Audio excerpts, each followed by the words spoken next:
శత్రువుకు అపజయము. గమనించవా, ప్రార్థించవా,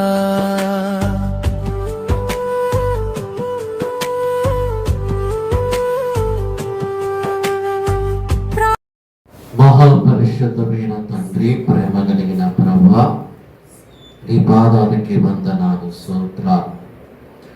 ఇంతవరకు పాటల ద్వారాగా, ఆరాధన ద్వారాగా నేను మహిమపరచిన ప్రభువా, నీ వాక్యము చెప్పుటకు నిలబడి ఉన్న నీ దాసుని నీ శిరసాలను మరుగుపరుచుకొని మాకు కావలసిన మాటలు అందించమని ప్రార్థిస్తున్నా.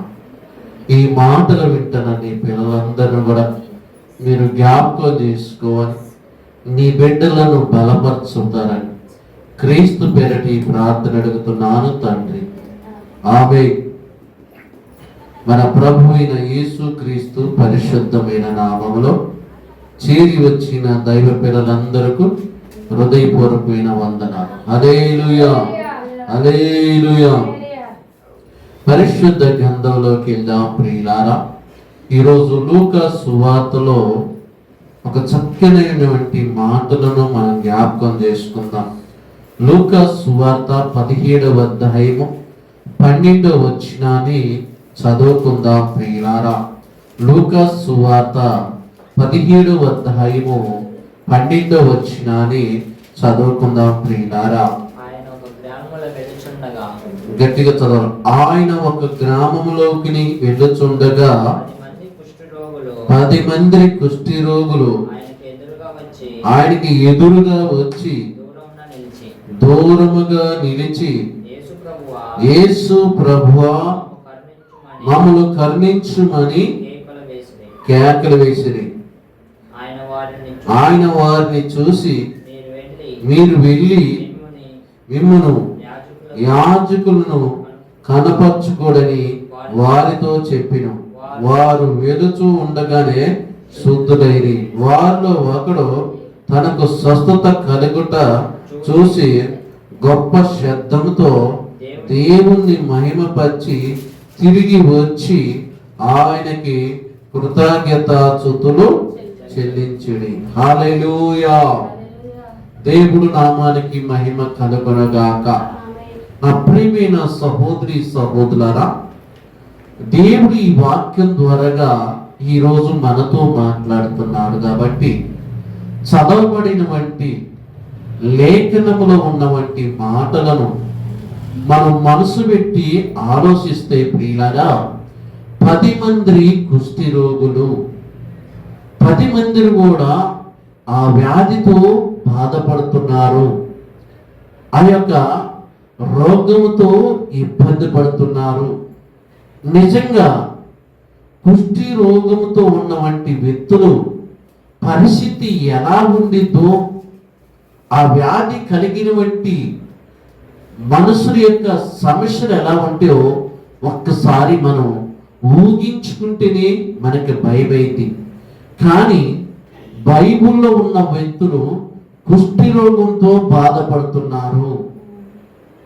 ఆ బాధలో వారు ఎంతగా వేడ్చారో, ఎంతగా వారు వేదన పడ్డారో, ఎంతగా దుఃఖపడ్డారో వాళ్ళకి మాత్రమే తెలుసు. ఆ ఇబ్బంది ఏంటో వాళ్ళకి తెలుసు. ఆ వ్యాధి వాళ్ళని ఎంతగా ఇబ్బంది పెడుతుందో వాళ్ళకి మాత్రమే తెలుసు. కానీ ఆ రోజులో కుష్టి రోగంతో ఉన్నటువంటి వ్యక్తులు, కుష్టి రోగం వచ్చినటువంటి వ్యక్తులను ఊరు బయట ఉంచేవారు. వారిని ఊళ్ళో కూడా రానిచ్చేవారు కాదు.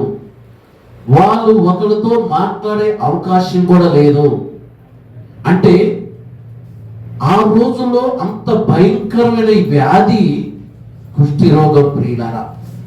అటువంటి సమయంలో చూడండి, తల్లిదండ్రికి దూరం అయిపోయాడు, ఊరుకు దూరం అయిపోయారు, పిల్లలకి దూరం అయిపోయారు, కనీసం వాళ్ళని మందలించేవారు లేరు, వాళ్ళతో మాట్లాడేవారు లేరు. వాళ్ళకి భోజనం పెట్టేవారు లేరు, వారికి సహాయం చేసేవారు లేరు, వారికి ధైర్యం చెప్పేవారు లేరు, వారికి సపోర్ట్ చేసేవారు కూడా లేరు. కుష్టి రోగం వచ్చినటువంటి వ్యక్తులను ఊరికి 3 కిలోమీటర్ల ఎడంగా చిన్న గుడిసేసి ఆ గుడిసెలోనే వాళ్ళని ఉంచేవారు. అంత భయంకరమైన వ్యాధి. అటువంటి సమయంలో వారు ఎన్ని సంవత్సరాల నుంచి ఆ వ్యాధితో బాధపడుతున్నారో, ఎన్ని సంవత్సరాల నుంచి ఆ వ్యాధితో వాళ్ళు మగ్గిపోతున్నారో, ఆ వ్యాధుల నుంచి ఎవరైనా మమ్మల్ని కాపాడతారని కూడా ఎదురు చూసి ఉండొచ్చు. ఎవరైనా మా యొక్క వ్యాధి పోవాలని కూడా వాళ్ళు ఎన్నో ప్రయత్నాలు చేసి ఉండొచ్చు. కానీ ఏమాత్రం కూడా ప్రయోజనం లేదు, ఏమాత్రం కూడా వారికి లయం కాలేదు. నా ప్రియమైన సహోదరి సహోదరులారా, ఈ వాక్యం ద్వారా దేవుడు మనకి ఏం నేర్పుతున్నాడో చాలా చక్కగా వింటే మనకు అర్థమైంది, చదివితే మన మనసుకు తెలిసిపోతుంది. ప్రియులారా, ఇప్పుడు ఈ 10 మంది కుష్ఠరోగులు కటికి చీకట్లో ఉండిపోయినటువంటి వ్యక్తులు ఆ గ్రామంలోకి యేసయ్య వస్తుంటే వీళ్ళు ఎదురుపడి అంటున్నారు కదా, ప్రభువా యేసు అని ఆయన్ని పిలిచారంటండి. ప్రియులారా, పిలిచేమన్నారంట? చదువుదాం మాట మరి ఒకసారి. 12వ వచనం. ఆయన ఒక గ్రామమునకు వెళుతుండగా 10 మంది కుష్టి రోగులు ఆయనకి ఎదురుగా వచ్చి ఆయన దూరముగా నిలిచుండిరి. చూడండి అండి ప్రియులారా, అంటే యేసు ప్రభు దగ్గర కూడా రాలేదు, వారు దూరంగా నిలిచారు. అంటే ఈ వ్యాధి కూడా మన ఆయన కూడా సోకిద్దేమని చూడండి, దూరంగా నిలిచొని కేకలేశారంట. ప్రియమైన సహోదరులారా, యేసు ప్రభువా మమ్ములను కరుణించుమని కేకలేశారు. నిజంగా అండి ప్రియులారా, ఊరు చివరిలో కటికి చీకట్లో ఉన్నవంటి వ్యక్తులకు యేసు గురించి వాళ్ళకి ఏమి తెలుసు, యేసు గురించి వాళ్ళకి ఏమి అర్థమైంది అంటే అప్పటికే మత్తయి సువార్త మొత్తం వ్యాపించిపోయింది. యేసు ప్రభు ఆ దారిన పోయే వాళ్ళు వచ్చేవాళ్ళు చెప్తుంటారు కదా, నేను యేసయ్య దగ్గరికి వెళ్తే బాగుపడ్డాను, యేసయ్య దగ్గరికి వెళ్తే నేను స్వస్థత పొందుకున్నాను, యేసయ్య దగ్గరికి వెళ్ళినాక నా జీవితం మారింది, యేసయ్య దగ్గరికి వెళ్ళినాక నాకు కలిసి వచ్చింది, యేసయ్య నమ్ముకోవటం వల్ల నేను చక్కగా బతుకుతున్నానని ఆ దారిన వచ్చేవాళ్ళు పోయేవాళ్ళు అనుకుంటుంటే, వీళ్ళరా ఆ రోజుల్లో ఎలాంటి మనుషుల మధ్య యేసు ప్రభు చేసిన కార్యాలు చూసి వాళ్ళు విన్నారు. విని ఏమన్నారంటే, యేసు ప్రభు మమ్ములను కరుణించమని కేకలేశారు. వాళ్ళంతటి వాళ్ళే పిలిచారు యేసు ప్రభుని. యేసు ప్రభు వాళ్ళ దగ్గరకు వచ్చి మీరు రాండి, మిమ్మల్ని స్వస్థపరుస్తానని అనలా. వాళ్ళకి బాధ ఉంది, వాళ్ళకి కుష్టి రోగం ఉంది, వాళ్ళకి వ్యాధి ఉంది అని ఎన్ని సంవత్సరాల నుంచి వారు బాధపడుతున్నారు, ఎన్ని సంవత్సరాల నుంచి ఆ ఇబ్బంది పడుతున్నారు, ఎన్ని సంవత్సరాల నుంచి ఊరికి ఒంటరిగా జీవిస్తున్నారు, ఎన్ని సంవత్సరాల నుంచి ఆ వేదన అనుభవిస్తున్నారు. అయితే ఆ దారిన వెళుతుంటే యేసు ప్రభును చూసి దూరంగా నిలుచున్నారు. మళ్ళీ వీళ్ళు దూరంగా నిలుచుకొని ప్రభువా యేసు మమ్ములను కనికరించుమని కేకలేశారు. అంటే యేసు ప్రభుని పిలిచారండి వాళ్ళు. యేసు ప్రభు నువ్వు రావాలయ్యా అని పిలిచారు. అంతే యేసు ప్రభుని పిలిస్తే ప్రభు యేసు ప్రభు కనికరం కలిగిన దేవుడు కండి, యేసు ప్రభు ప్రేమ కలిగిన దేవుడు. ఆయన ఎవరు పిలిచినా ఆయన దగ్గర ఆయన వెళ్ళిపోతాడు. ఆయన ఎవరు ప్రేమి, ఆయన ఎవరు తలుచుకున్నా ఆయనప్ప వెళ్ళిపోతాడు.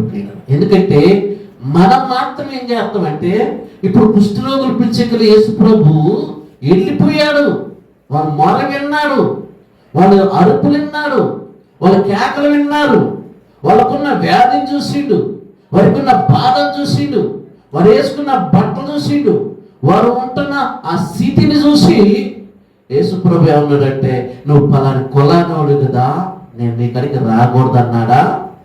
మనమేంటి అంటామండి, నీది ఈ కులం కదా, నేను నీ ఇంటికి రాకూడదు, నీకు ఈ మతం కదా, నీ ఇంట్లో నేను భోజనం చేయకూడదు, నీది ఆ మతం కదా, నీది ఈ మతం కదా, నీది ఆ కులం కదా, నీది ఈ కులం కదా, నీతో సావాసం చేయకూడదు, నీతో నేను భోజనం చేయకూడదు, నీతో నేను ఉండకూడదు అని మనం మాత్రమే అనుకుంటాం. కానీ యేసు ప్రభు చూసింది ఎందుకు తెలుసా? ఆడ కులాన్ని చూడలేదు, ఆడ మతాన్ని చూడలేదు, ఆడ ప్రాంతాన్ని చూడలేదు, ఆడ భేదమును చూడలేదు. ఆయన చూసింది ఎందుకు తెలుసా? వాళ్ళకున్న వ్యాధిని చూశాడు, వాళ్ళకున్న బాధను చూసిండు, వారికున్న కష్టాన్ని చూసిండు, వారు పడి ఉన్న స్థితిని చూసి ఏం చేసి తెలిసిందా? మీరు వెళ్ళి యాజకులకు కనపరుచుకొని అన్నాడు. హల్లెలూయా. మన యేసయ్య ఎంత ప్రేమ కలిగిన దేవుడో చూడు. అదే మనమైతే ఎన్నో ఆలోచనలు, ఎన్నో డౌట్లు, ఎన్నో అనుమానాలు. మన దగ్గర పోతే ఏమైతో, మన ఇంటికి పోతే ఏమైతో, ఆడ అన్నం తింటే ఏమైతో, ఏతో సహవాసం చేస్తా, వాతో సహవాసం, ఎన్నో డౌట్లు, అనుమానాలు.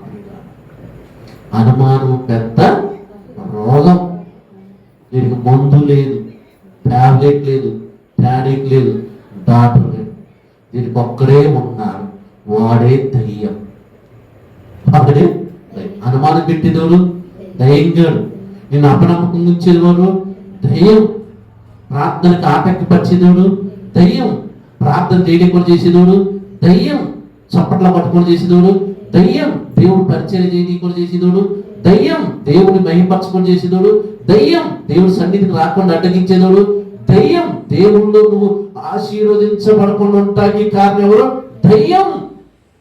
దయ్యం అది ప్రతి చోట నీకు కట్లేసుకుంటా పోతుంటే, నువ్వు దాని మాటలు ఇరుకుంటా పోతే, నువ్వు చివరికి ఎవరికి దూరం అవుతున్నావు అంటే పరలోకమందున్న కన్న తండ్రికి దూరం అవుతుంది. మీరు చేసే దేవుడికి దూరం అయిపోతున్నావు, నేను ఆశీర్వదించే దేవుడికి దూరం అయిపోతున్నావు, నిన్ను స్వస్థపరిచి నడిపించే దేవుడికి దూరం అయిపోతున్నావు. హల్లెలూయా. మీకు ఉత్సాహం చెప్తానండి. పచ్చికట్లో రెండు కట్టలు తెచ్చి పొయ్యిలో పెట్టండి, మండుతున్న మంటలో 2 కట్టలు పెట్టండి. అది మండిద్దా మండదా? మండిద్దా మండదా? మండిద్ది. ఆ 2 కట్టలో 1 కట్టి తెచ్చి బయట పెట్టండి, మండిద్దా ఆరిపోద్దా? ఆరిపోద్ది. అంటే సావాసంగా సంఘంగా మనం లేకపోతే మన ఆత్మీయ జీవితం ఏమైపోతే చల్లారిపోతే, మన ఆత్మీయ జీవితం చల్లారిపోతే మనం ఏం చేసేది మనకి తెలియదు, ఏం మాట్లాడేది తెలియదు, అసలు మన యొక్క విధానం ఎలా ఉండేది కూడా తెలియదు, ఎవరితో ఎలా మాట్లాడుకుంది. ఎందుకంటే ఆత్మీయ స్థితి చల్లారిపోయింది, పరిశుద్ధత పూర్తిగా కోల్పోయావు, విశ్వాసంలో లేవు, పరిశుద్ధతలో లేవు, సాక్ష్యంలో లేవు. కాబట్టి నువ్వు ఏమనుకుంటాడంటే, నేను ఏది చేసినా కరెక్ట్, నేను చెప్పేదే కరెక్ట్, నేను చెప్పిందే ఏనాలనుకుంటాడు. కానీ అసలు నీవు రాంగ్ స్టెప్ వేసా. హల్లెలూయా. అన్నా కదా. ఒక్కసారి అడ్రస్ దొరకపోతే ఎంత ప్రయత్నం చేసినా ఏం ప్రయోజనం? అవునా కదా. అలాగే ఈరోజు ప్రియులారా, ఈ కుష్టు రోగులు యేసుని పిలిస్తే యేసయ్య దగ్గరకు వచ్చారు. యేసయ్య అంటున్నాడు, మీరు వెళ్ళి యాజకుడికి కనపరుచుకోడి అంటున్నారు. వారు దారిలో వెళ్తున్నారంట. వెళ్తుంటే వాళ్ళకు ఉన్న కుష్టు రోగం అంతా కూడా ఏమైపోయిందంట? తగ్గిపోయిందంట. వాళ్ళకున్న ఆ కుష్టు రోగం వారి ఒంటిలో నుంచి వారికి వెళ్ళిపోయింది. వారు విడుదల పొందుకున్నారు, వారు స్వస్థత పొందుకున్నారు, వారు బలం పొందుకున్నారు. కారణం ఏంటంటే యేసు మాటలోనే శక్తి ఉన్నది, యేసు మాటలోనే పవర్ ఉన్నది, యేసు మాటలోనే గొప్ప విడుదల ఉన్నది. వారు ప్రభు అయిన యేసు కరుణించని కేకలేసినప్పుడే దేవుడు వారి పట్ల కనికరపడ్డాడు. చూడండి, ప్రేమ కలిగిన యేసు ప్రభు వాళ్ళని స్వస్థపరిచాడు, వాళ్ళకి విడుదలనిచ్చాడు. ఈరోజు ఎవరు పిలిచినా ఆయన చేతులు చాపి మన దగ్గరికి రావడానికి సిద్ధపడ్డా. ఆయన ఎవరు తలుసుకున్నా వారి యొద్దకు రావాలని ఆయన ఇష్టపడుతున్నాడు ప్రియుల. కానీ ఈరోజు మనుషుల మధ్య, ప్రాంతాల మధ్య భేదాలు, కులాలు, అభిప్రాయం ప్రియుల. హల్లెలూయా. హల్లెలూయా. ఈరోజు ప్రియుల, కులాల మధ్య, మతాల మధ్య ఎంత రచ్చ చేస్తున్న చూడండి. ఏమంటే ఎవరికైనా నేను ఎన్నోసార్లు హాస్పిటల్లో బెడ్ ఇచ్చానండి, నా రక్తం ఇచ్చాను ప్రియుల. అవతల ఇచ్చిన వారికి ఏ కులం అనేది తెలియదు, ఏ మతం అనేది తెలియదు. ఫోన్ చేసి ఇలా నాకు తెలిసిన వాళ్ళు ఫోన్ చేసి ఇలా బెడ్ ఇస్తానన్నాను, పోయాను, ఇచ్చాను. కానీ మనం ఇచ్చేటప్పుడు ఏ కులము ఏది అని మనం అడుగుతామా? అడగం. ఆపత్తులో ఉన్నవాడిని ఆదుకున్నవాడే గొప్ప మనసున్న వంటి వ్యక్తి. అలాగే యేసుక్రీస్తు ప్రభు కూడా వారు ఆపత్తులో ఉన్నారు కాబట్టి వాళ్ళని ఆదుకున్నారు, ఆపత్తులో ఉన్నారు కాబట్టి వాళ్ళని ఆదరించి, ఆపత్తులో ఉన్నారు కాబట్టి వారి మీద జాలిపడ్డారు, వారి మీద ప్రేమ కలిగింది, వారికి విడుదల కలిగజేసింది. 10 మంది కుష్టి రోగులు శుద్ధులయ్యారు, 10 మంది కూడా విడుదల పొందుకున్నారు, 10 మంది కూడా బలం పొందుకున్నారు. కానీ 10 మందిలో తిరిగి యేసు ప్రభు దగ్గరకు వచ్చింది ఎంతమంది అంటే ఒక్కడే వచ్చిందంట. హల్లెలూయా, ఒక్కడే వచ్చిందంట. ఆ ఒక్కడు వచ్చి ఏం చెప్తున్నాడు చూద్దాం ప్రియులారా. ఈ వాక్యాన్ని ఈరోజు మనం ఒక్కసారి ఆలోచిస్తే, ఆ 10 మందిలో ఒక్కడే వచ్చి 15 వచ్చిన వారిలో ఒక్కడు తనకు స్వస్థత కలుగుట చూసి, అబ్బో తనకు స్వస్థత కలిగిందని చూసి గొప్ప శబ్దముతో దేవుణ్ణి మహిమపరిచి తిరిగి వచ్చి ఆయనకి అంటే యేసుకి కృతజ్ఞతాస్తుతులు చెల్లించి ఆయన పాదముల యొద్ద సాగిల పడిరి. అబ్బా చూడండి అండి, ఎంత ప్రేమ కలిగిన వ్యక్తో ఈ మనిషి. చూడండి, 10 మంది శుద్ధులయ్యారు కదా, 10 మంది రావాలి కదా యేసు ప్రభు దగ్గరికి, 10 మంది బాగుపడ్డారు కదా, తిరిగి 10 మంది రావాలి కదా, 10 మంది కుష్ఠరోగులు కదా, 10 మందికి కూడా శుద్ధులయ్యారు కదా. కానీ 10 మందిలో ఎంతమంది అయ్యా యేసు ప్రభు దగ్గరకు వచ్చింది? ఎంతమంది అయ్యా యేసు ప్రభుకి కృతజ్ఞతాస్తుతులు చెల్లించింది? ఎంతమంది అయ్యా దేవుణ్ణి మహిమపరిచింది? ఎంతమంది అయ్యా దేవుడు పాదం దగ్గర పడ్డదంటే ఒక్కడు. ఎంతమంది అంట? ఒక్కడు. హల్లెలూయా. అంటే మిగతా 9 మంది ఎట్టి వెళ్ళిపోయారు, మిగతా 9 మంది ఎట్టి వెళ్ళిపోయారు తెలుసా ప్రియులారా? ఇక మేము బాగుపడ్డాం కదా, ఇక మాకు ఇది చాలు, మేము స్వస్థత పొందుకున్నాం కదా, ఇక మాకు చాలు, ఇక దేవుడితో మాకు పని లేదు.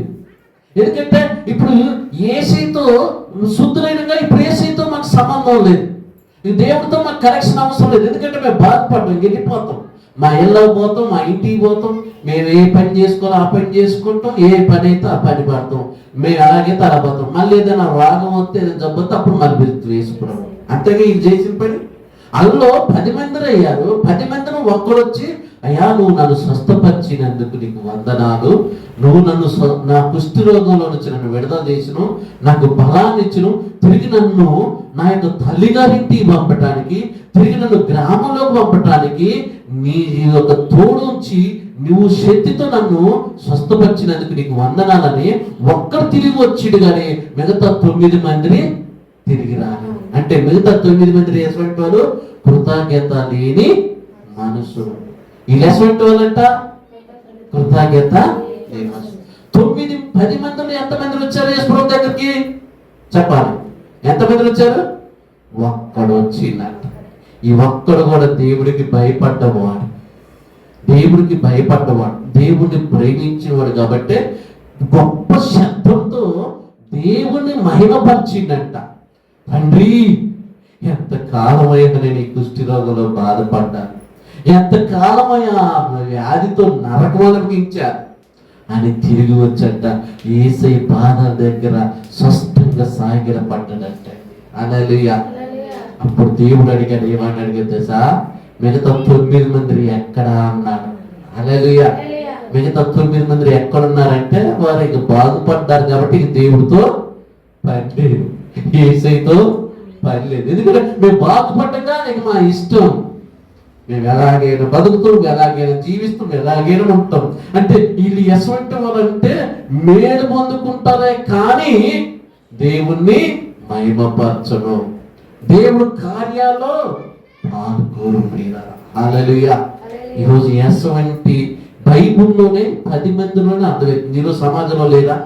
ఎంతమంది మన ద్వారాగా మేలు పొందుకున్నో లేదు, ఎంతమంది మన ద్వారాగా సహాయం పొందుకున్నో లేదు, ఎంతమంది మన ద్వారాగా పైకి వచ్చిన వాళ్ళు లేరు. చివరికి ఈరోజు కృతజ్ఞత కలిగి ఉన్నామా? ఒకప్పుడు మన స్థితి ఏంటో ఏమండి, ఆ 10 మంది కుష్ఠరోగుల్లాగే ఒకప్పుడు మన పరిస్థితి ఎలా ఉందో, ఒకప్పుడు మన జీవితం ఎలా ఉందో, ఒకప్పుడు మన కుటుంబం ఎలా ఉందో, ఒకప్పుడు మన ప్రవర్తన ఎలా ఉందో, ఒకప్పుడు మన పిల్లల స్థితి ఎట్లా ఉందో, ఒకప్పుడు మన స్థితి ఎట్లా ఉందో ఒకసారి ఆలోచన చేసుకోండి. దేవుళ్ళలోకి వచ్చిన కొద్దిగా దేవుళ్ళు నమ్మకం ఉండబట్టి, దేవుడు సంఘంలో నమ్మకం ఉండబట్టి, దైవ యొక్క మందిరంలో నమ్మకం ఉండబట్టి, నీ నమ్మకాన్ని బట్టి దేవుడు అంచెలంచెలుగా నిన్ను దీవిస్తుంటే, అంచెలంచెలుగా నిన్ను కాపాడుతుంటే, అంచెలంచెలుగా నిన్ను పోషించుకుంటే, అంచెలంచెలుగా నీ కుటుంబం చుట్టూ ఆయన దేవదూతలు తోడుంచి నిన్ను కాపాడుతుంటే, దేవుడిని దీవించిన కొద్దికి దేవుడు నువ్వు నమ్మకం ఉంటే దేవుడు నిన్ను దీవిస్తున్నాడు. హల్లెలూయా, హల్లెలూయా, హల్లెలూయా. నువ్వు తప్ప నాకీ లోకంలో ఎవరున్నారయ్యా, నువ్వు తప్ప నాలో ఎవరికి సోటి లేదయ్యా, నువ్వు తప్ప నాకీ లోకంలో ఎవరున్నారయ్యా, నువ్వు తప్ప నాలో ఎవరికి సోటి లేదయ్యా. దావీదు కుమారుడా నన్ను దాటిపోగయా, దావీదు కుమారుడా నన్ను దాటిపోగయా, నజరేతు వాడా నన్ను విడిచిపోగయా, నజరేతు వాడా నన్ను విడిచిపోగయా. నువ్వు తప్ప నాకీ లోకములో ఎవరున్నారయ్యా, నువ్వు తప్ప నాలో ఎవరికి సోటి లేదయ్యా, సోటి లేదయ్యా. గుడ్డివాడినయ్యా నా కన్నులు తెరవా, మూఢవాడినయ్యా నీ స్వరము వియ్యవా, గుడ్డివాడినయ్యా నా కన్నులు తెరవా, మూఢవాడినయ్యా నీ స్వరము వియ్యవా. కుంటివాడినయ్యా కరుణించవయ్యా, కుంటివాడినయ్యా కరుణించవయ్యా. దావీదు కుమారుడా నన్ను దాటిపోగయా, నజరేతు వాడా నన్ను విడిచిపోగయా, నజరేతు వాడా నన్ను విడిచిపోగయా. నువ్వు తప్ప నాకీ లోకంలో ఎవరున్నారయ్యా, నువ్వు తప్ప నాలో ఎవరికి సోటి లేదయ్యా, సోటి లేదయ్యా. లోకమంత చూసి నన్ను వేడిపించగా, నీ జాలి ప్రేమతో చేరదీయవా, లోకమంత చూసి నన్ను వేడిపించగా, నీ జాలి ప్రేమతో చేరదీయవా. ఒంటరినయ్యా నా తోడని నువ్వా, ఒంటరినయ్యా నా తోడని నువ్వా. దావీదు కుమారుడా నన్ను దాటిపోగయా, నజరేతు వాడా నన్ను విడిచిపోగయా. హల్లెలూయా, హల్లెలూయా. ప్రియులారా, ఏ స్థితిలైనా ఏ పరిస్థితులైనా ఆ 10 మందిలో ఒక్కడ మాత్రం యేసయ్య వల్లే నేను స్వస్థత పొందుకున్నాను, యేసయ్య వల్లే నేను బలం పొందుకున్నాను, యేసయ్య వల్లే నా స్థితి మారిందని తిరిగి వచ్చి దేవుని మైపరిచి దేవుడికి నమ్మకస్తుడుగా ఉన్నాను. ఈరోజు నీవు నేను కూడా మనకి ఎన్ని ఇబ్బందులు వచ్చినా, ఎన్ని కష్టాలు వచ్చినా, ఎన్ని శ్రమలైనా, మన అనుకున్న వారు మనకి దూరం అయిపోయినా, మన బంధువులు మనకి సహకరించకపోయినా, మన స్నేహితులు మనకి సహకరించకపోయినా, ఒకరు మనం చిన్న చూపు చూసినా, మన గేడి చేసినా, మన ఎగతాళి చేసినా, కానీ మనల్ని ప్రేమించిన దేవుడు మాత్రం నిన్ను ఉన్నతమైన స్థానంలో ఉంచాలనుకుంటున్నాడు. హల్లెలూయా, హల్లెలూయా. ఏ దినమైనా ఏ క్షణమైనా దేవుణ్ణి మనం మాత్రం మర్చిపోము. ఎందుకంటే మనం మర్చిపోయినా ఆయన మర్చిపోయే దేవుడు కాదు కాబట్టి మన మనుషుల కోసం, మనుషుల యొక్క ఉద్దేశాల కోసం, మనుషుల మాటల కోసం మనము మన దేవుడికి మనం దూరం కాము. హల్లెలూయా.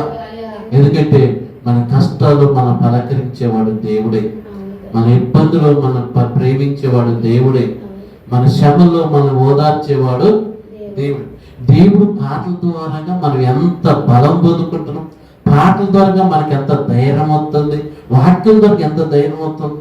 ఈరోజు మన కుటుంబంలో కేజీ బియ్యం లేకపోతే పక్కింటవా వండుకొని తినేది, కానీ మనకు మాత్రం పెట్టడానికి మనసురా. ఎందుకంటే ప్రియమైన సహోదరారా, మన స్థితిని మార్చిన వాడు దేవుడే. ఆ దేవుడికి ఏదో ఈ 10 మందిలో కుష్టి రోగి ఏ విధంగా దేవుడికి నమ్మకంగా ఉన్నాడో మనం ఆ విధంగా నమ్మకంగా ఉండాలి ప్రియులారా. 10 మందిలో 9 మంది కృతజ్ఞత లేని వారుగా ఉన్నారు. తిరిగి మళ్ళీ వస్తే దేవుడు వారిని స్వస్థపరుస్తారా? ఒక్కసారి స్వస్థపరిచింది కదా, వారు నమ్మకంగా ఉంటే ఏదైనా చేసుడే. వారు నమ్మకంగా లేదు, ఉన్నదేను ఒక్కడే. ఆ ఒక్కడి పట్ల దేవుడు యొక్క అపారమైన ప్రేమ కుమరించారు. ఈరోజు నువ్వైనా నేనైనా మనకి ఎన్ని కష్టాలు వచ్చినా కానీ దేవుణ్ణి మర్చిపోకూడదు, దేవుడు సంఘాన్ని మర్చిపోకూడదు, దేవుడు మందిరాన్ని మనం మర్చిపోకూడదు. దేవుడు ఈరోజు నీకు నాకు నేర్పుతుంది ఏంటో తెలుసా? మన జీవితాన్ని మార్చిన వాడు దేవుడే, మన కుటుంబాన్ని చక్కబెట్టేవాడు దేవుడే, మన పోషించేవాడు దేవుడే. కాబట్టి ఆ దేవుడికి నమ్మకస్తులుగా మనం ఉండి దేవుణ్ణి మహిమపరచుదాం. ప్రార్థన చేసుకుందాం. అందరం కూడా ప్రియులారా కళ్ళు మూసుకుందాం. కృప కనికరం కలిగిన మా ప్రియ పరలోకమైన తండ్రి, ఈరోజు ప్రభువా నీ వాక్యం ద్వారాగా మాతో మాట్లాడావు, సూటుగా స్పష్టంగా. అయ్యా, కృతజ్ఞత కలిగిన మనుషులు ఎంతమంది ఉన్నారో, కృతజ్ఞత లేని మనుషులు ఎంతమంది ఉన్నారో అయ్యా, నీ వాక్యం ద్వారా మాతో సూటుగా స్పష్టంగా మాట్లాడినందుకు వందనాలు, స్తోత్రాలు ప్రభువా. చెప్పబడ్డ ప్రతి మాట నీ బిడ్డల హృదయంలో భద్రపరిచి ఈ వాక్యం విన్న ప్రతి ఒక్కరు కూడా వాళ్ళ మనసు మార్చుకొని దేవా నువ్వు చేసిన మేలును బట్టి తిరిగి వారు పశ్చాత్తపడి మారు మనసు పొంది అయా నీ యొక్క అయా ప్రభువా నీ యొక్క సన్నిధికి నడిపించమని ప్రార్థిస్తున్నాను ప్రభు.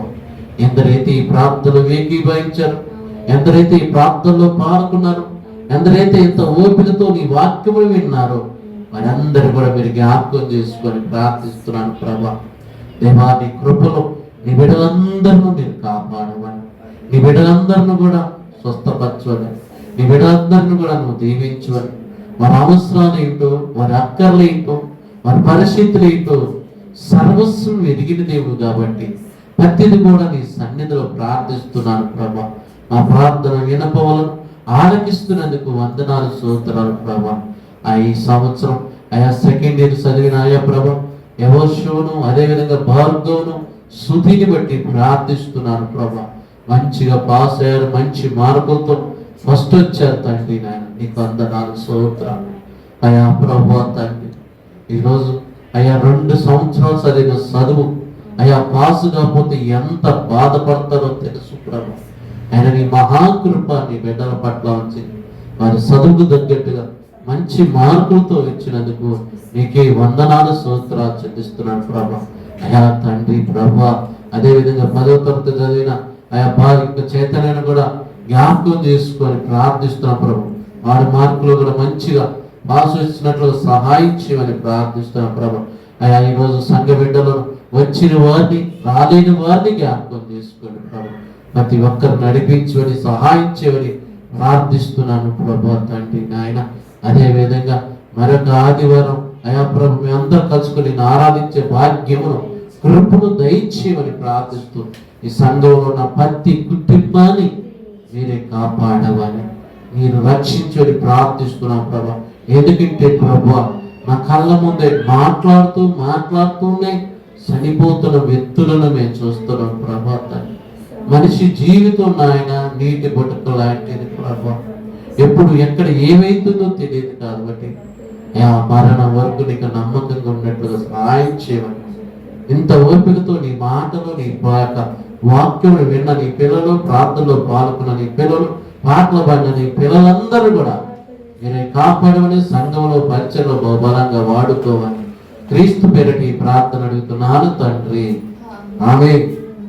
పరలోకమందున్న మా తండ్రి, నీ నామము పరిశుద్ధపరచబడును గాక, నీ రాజ్యము వచ్చును గాక, మీ చిత్తం పరలోకమందు నెరవేరినట్టు భూలోకమందు నెరవేరుగాక.